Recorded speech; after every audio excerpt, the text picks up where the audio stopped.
Everyone, welcome back to our study of Acts. Today we finish chapter 19 and also finish the bulk of Paul's ministry in Ephesus with an all too familiar conflict, but yet with some very new and unique themes that are intertwined within it today. So let's open with our prayer and we'll dive in. Let the words of our mouths and the meditations of our hearts be always acceptable in your sight, O Lord, our strength and our Redeemer. Amen. All right, so today we are on chapter 19, verses 21 through 41. Now, after these things had been accomplished, Paul resolved in the Spirit to go through Macedonia and Achaia, and then to go on to Jerusalem. He said, "After I have gone there, I must also see Rome." So he sent two of his helpers, Timothy and Erastus, to Macedonia, while he himself stayed for some time longer in Asia. About that time, no little disturbance broke out concerning the way. A man named Demetrius, a silversmith, who made silver shrines of Artemis, brought no little business to the artisans. These he gathered together with the workers of the same trade and said, "Men, you know that we get our wealth from this business. You also see and hear that not only in Ephesus, but in almost the whole of Asia, this Paul has persuaded and drawn away a considerable number of people by saying that gods made with hands are not gods.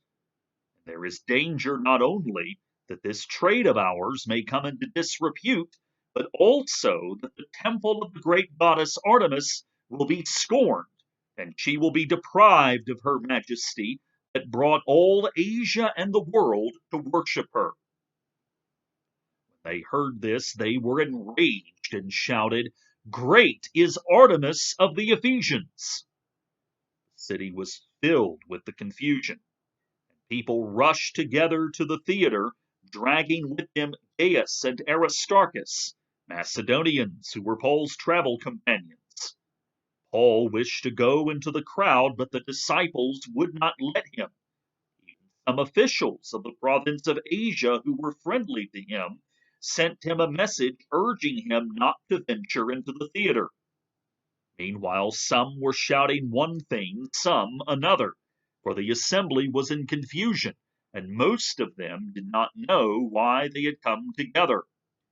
Some of the crowd gave instructions to Alexander, whom the Jews had pushed forward, and Alexander motioned for silence and tried to make a defense before the people. But when they recognized that he was a Jew, for about 2 hours all of them shouted in unison, "Great is Artemis of the Ephesians!"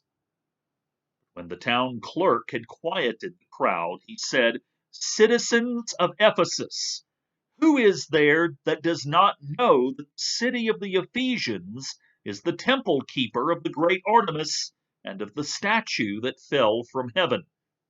Since these things cannot be denied, you ought to be quiet and do nothing rash. You have brought these men here who are neither temple robbers nor blasphemers of our goddess. If therefore Demetrius and the artisans with him have a complaint against anyone, the courts are open and there are proconsuls. Let them bring charges there against one another.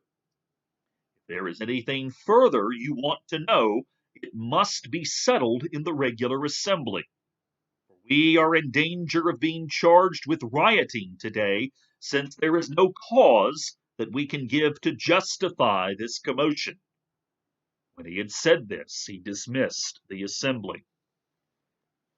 All right, so a very busy and active passage today. So just very quick, we ended yesterday with Paul's, or I should say not Paul's conflict, but rather the conflict between the 7 sons of Skiba and the demon who mastered the 7 sons, drove them out, which made all the people realize that the true power was found in Jesus and not in all of these magic books. So the burning of magic books took place. Many came to believe fully in the power of the Lord. And so that gives some good pretext for our passage for today, But before we get into the story of the riot around the Temple of Artemis, there's a couple of introductory verses in today's passage, which starts with, now after all these things had been done, Paul resolved in the Spirit, in other words, he was guided by the Spirit, it wasn't just his idea to do this, to go through Macedonia and Achaia, again to revisit some of his old churches, and then to go on to Jerusalem. And we find out later in Acts, actually, he originally was hoping to go to Jerusalem as a pilgrim for the Passover. He winds up getting to Jerusalem later, just to give you a preview, in order to get there for Pentecost, another one of the required pilgrimage days for Jews to come, which, of course, someone living that far away or being that far away was not expected to come for all three of the pilgrimages. That was mainly for those living in Judea and the surrounding areas in Palestine. But Paul, again, here's his Jewish heritage coming to play, wants to get there for his pilgrimage. There is some belief that part of this was to take collections from Macedonia and Achaia to support the struggling church in Jerusalem, struggling not because of persecution just yet, but because of the fact that they were dealing with a great amount of poverty in Jerusalem and the surrounding areas at that time, because it was simply not a hot spot, so to speak, of economic activity for the Roman Empire. So, but mostly here in Luke, whereas Paul's letters state that he goes to Jerusalem for that purpose for Macedonia and Achaia, Luke's purpose is to say it was more because of his desire to be a pious pilgrim. And then we get introduced, and just gives us, this is a snapshot of where Acts is going to turn in the next few chapters. He says, after I have gone to Jerusalem, I must also see Rome.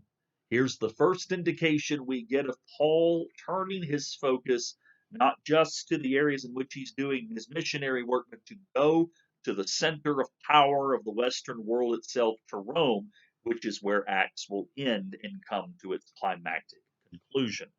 So he sends two of his helpers to Macedonia while he stays behind in Ephesus. So he's sending them to prepare his way to go back through these areas to visit the believers. So this is a little bit of a setup for what comes after today. So just to mention that, to kind of give you explanations, a cliffhanger for what comes tomorrow.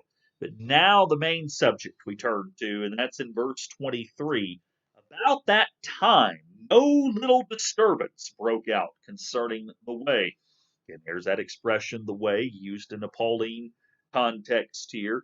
And the way usually is described the particular practices and lifestyle of those who were Christians, which here in this way would be held in direct contrast to what we are about to see. And it speaks of a man named Demetrius, a silversmith who made silver shrines of the goddess Artemis. Just a second, and I'll say more about that. And it says he brought no little business to the artisans.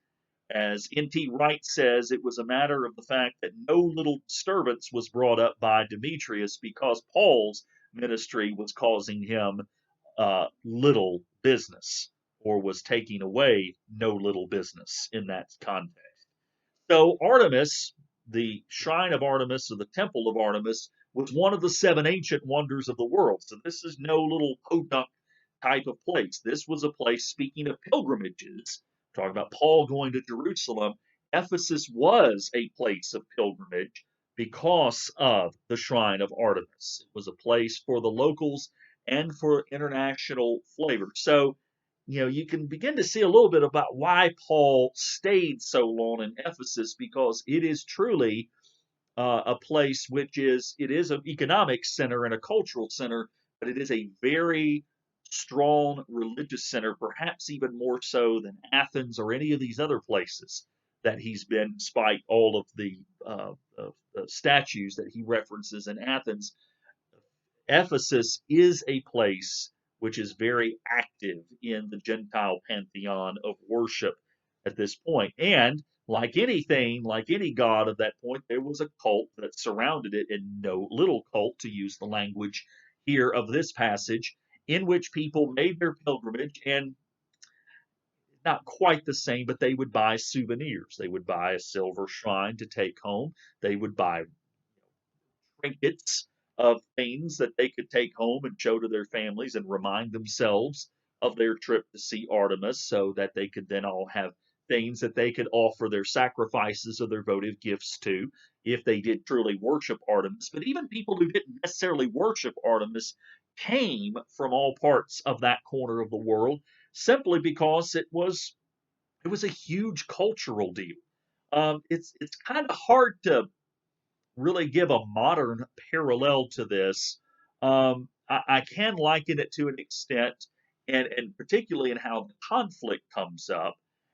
It's sort of like Mardi Gras in New Orleans. That New Orleans has many identities to itself, but one of its core identities is this celebration of Mardi Gras that takes place. And having lived in Mobile, where Mardi Gras is also a central part of the culture of that city, Mardi Gras is, of course, the time in the season of Epiphany leading up to the beginning of Lent, the celebratory time to revel and party before one fasts for Lent, at least in theory.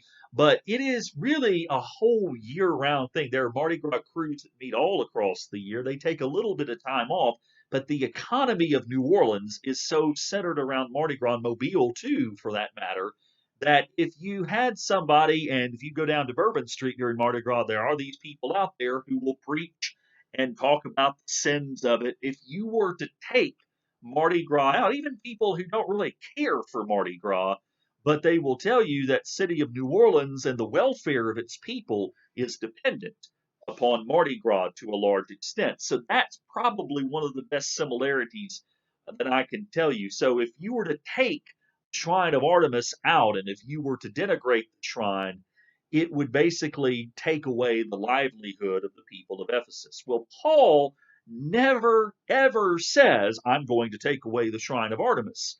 What he does say is that, turn to the Lord Jesus and do not put your faith in these acts of magic. He doesn't say that, but that's the implication through his actions that we've seen so far. And with the burning of the magic books and the articles, the other people of Ephesus have taken awareness of this and said, this man is a threat to us and to our wealth and our way of life. And wealth, in the sense that it's used here, is in verse 25, where Demetrius says, men, you know that we get our wealth from this business. And that term for wealth doesn't just mean material possessions, but it means one's well being. Wealth, the literal meaning of it, is what provides well being for someone. We often refer to it as money, but it's for whatever brings purpose, and it gives somebody fulfillment. And so it's not just we need money, this is what our life is centered around, is this cult of worship and this pilgrimage and this economic activity that goes around this. And notice that Demetrius is part of a trade. We saw that when Paul was in Corinth, when Paul was in Corinth and met up with Priscilla and Aquila, and got there and met with those who were part of the same trade. Here again is an example of a trade, but this time a trade that's coming together to oppose the message of the gospel. And Demetrius goes on to talk about, we've heard of this Paul and what he's done. He's done it not only here, but all throughout Asia, and has taught that gods made with hands are not gods. Well, he did say that, essentially, in Athens. And there is danger not only that our trade will become in disrepute, but that the temple of Artemis will be scorned and all of her majesty will be deprived. Artemis, who I meant to say this earlier, Artemis was the Greek god, and Diana's the Roman version of this. I can't remember if the daughter or sister of Apollos. It was a relative of Apollos, and is the goddess of fertility, among other things, but was a central figure in the pantheon of Greek Roman goddesses, of gods and goddesses, and as we've already talked about, is still a very highly participatory religion in this day and time. So Demetrius, with the enlistment of his friends in his trade union, or the workers of the same trade, stirs up a crowd, and they go and this is verse 28 now. Great is Artemis of the Ephesians, And it's a rallying cry that we're going to stand to defend her and we're going to take care of those who were trying to take her away from us. And so a mob mentality begins to build here. So this is not the Jews here that are opposing the message of the gospel, and it's really, can't even say it's just the Gentiles. It is a mob that is forming here to oppose this. And it's not only just the fact that it's a group of people, but it is chaos and confusion, because then we see, beginning in verse 29, there is all sorts of crazy confusion going on here. People rush together to the theater. Well, the theater in Ephesus, of course, we're not talking about a movie theater. We're talking about an amphitheater, which the archaeological evidence suggests the amphitheater in Ephesus could seat almost 24,000 people. So this is no small place, to use the parlance of today. And they drag with them Gaius and Aristarchus, who were two of Paul's traveling companions from Macedonia, who clearly he didn't send back to Macedonia, along with Timothy and Erastus to go and prepare his way back there. Paul's still here, wishes to join the crowd, but not only as his own disciples, but officials that, amazingly, he has befriended, officials of the community of Ephesus, and they're looking out for his well-being. I said, don't go into this. It's too chaotic. It's full of confusion. And it goes on to say some are shouting one thing, some another. They were in confusion, and most of them didn't even know why they were there. Just imagine just a spur of the moment riot that starts, and unfortunately, we're seeing this around our country right now. There's a group of people who kind of start the riot, and other people join, and I don't know what we're doing, but we're going to stand here and down with the man, down with whoever it is, but we don't really know why we're here. We're just here. And so it is now chaos which is threatening the message of the gospel. And so this is where it gets a little muddled here, but it's clear that it's out of this chaos is where this muddle takes place.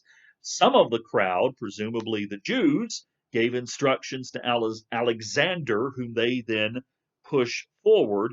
Alexander we don't really know much about him other than he is some sort of official of the local synagogue. And he motions for silence. He's trying to make a defense. And why he's the one who gets designated for this assignment, it's really not clear from the text. But what is clear, and this is something that needs to be pointed out, when they realized he was a Jew, they began shouting him down with great is Artemis of the Ephesians. So there's a little anti-Semitic tone here, and it's not anti-Semitic from Luke. This was not uncommon in the Roman world. Now, we've talked several times about the fact that the Romans, outside of the few emperors who did have active persecutions of Jews and Christians, we've already talked about Claudius expelling the Jews from Rome. That's how Paul connected with Priscilla and Aquila. But by and large, the Roman government tolerated, and actually, as we said, Judaism was an official religion, or at least recognized religion of the empire. For the average citizen, however, who was not a Jew, they looked very much down on Jews for many of the same reasons that the Old Testament peoples looked down. They are these people with these strange laws who want to disassociate themselves from the rest of us, and we just look at them with suspicion. One of my professors in seminary said Jews were kind of thought of as like Masons are today in today's culture, and of course that's also to recognize that anti-Semitism is still very much well and alive today as well. But I thought that Masonic image was a great way to describe it. It's like we don't know what they do because they sort of keep to themselves, even though they do come to the marketplace and we see them, but they have these secret meetings. We don't know what's going on. So Alexander is shouted down because from the crowd's perspective, Alexander and the Jews are just like Paul and his message, which the irony of that is while the Jews were trying to differentiate themselves from this message of Paul that the Messiah is Jesus, and they disapproved of this, it was the pagan Gentiles who looked at them and said, y'all are one and the same, which was ironically, Paul was trying to say, we are one and the same, but we are called to believe under this Messiah named Jesus. Then finally, what happens in verse 35 here is that the town clerk, who was, the word is called the grammateus, which literally means the scribe. And the grammateus clerk, as it's translated here, was basically one of the leading bureaucrats of the city, a chief city official. This is out of Robert Wall. That's why I'm reading this, because I quote directly from him. The grammateus was a bureaucrat, the chief city official who kept accurate records for the city and acted as a liaison with Rome. So that meant that this person had a very good standing because this person knew the laws and the rules of Rome, and this person had relationships among all the different groups that were here in Ephesus. So this grammateus, this clerk, stands up and says, "Who is it that does not know that the city of Ephesians is the temple keeper of the great Artemis and of the statue that fell from heaven?" Aside from that, is that there was an ancient belief that some of the relics of the shrine of Artemis were believed to have been meteorites. That's what some archaeologists have suspected, that actually there were some meteorites that were part of this. And so if somebody saw a meteorite fall from the sky, well, again, in ancient religion, that would have been, the gods have sent us something. So there was apparently, again, that's not known for sure, but the suspicion was that was part of the source of how this whole cult started. And so, don't want to go through this whole speech, but essentially, the Grammateus focuses on much of what we heard Gallio, the proconsul, who dealt with Paul prior, and said, "I'm not going to deal with these issues." Here, the bureaucrat who's not hostile to Paul or to the Jews, but rather just saying, if y'all have a complaint with him, take him to the courts. But we are here to defend this. And the most important thing is, if we start rioting, then we're going to be in trouble. So that's essentially what the bureaucrat, who has this one foot in the Roman world and one foot here with all of the local people, is trying to keep his people essentially from being cracked down upon by a Roman army coming in and saying, "We're going to take over because you people aren't doing your job." So the threat goes away, and we see that he dismisses the assembly, and seemingly everybody goes away at this point. But what this whole story represents is, again, one, it is the power of Paul to preach that really where true power lies is in relationship with God and not with these other things. But there also is this continued theme of possessions that runs through the book of Acts. And here it is the dispossession of not just the material benefits of this cult of Artemis, but of the way of life that goes with it. And here, in this case, those who do not accept the word or don't trust the word that Paul is proclaiming don't want to lose their way of life. And contrast that with those who truly have burned their books, who have truly repented and transformed their lives and turned to following the way. And so you realize that Paul's message obviously has not sat well with everybody, and there remains this division between those who believe it and accept it versus those who not only don't believe it, but who adamantly turn against it. Both Jews who reject the message, and in this case, Gentiles who just want Paul to leave them alone and just let them do what they want to do.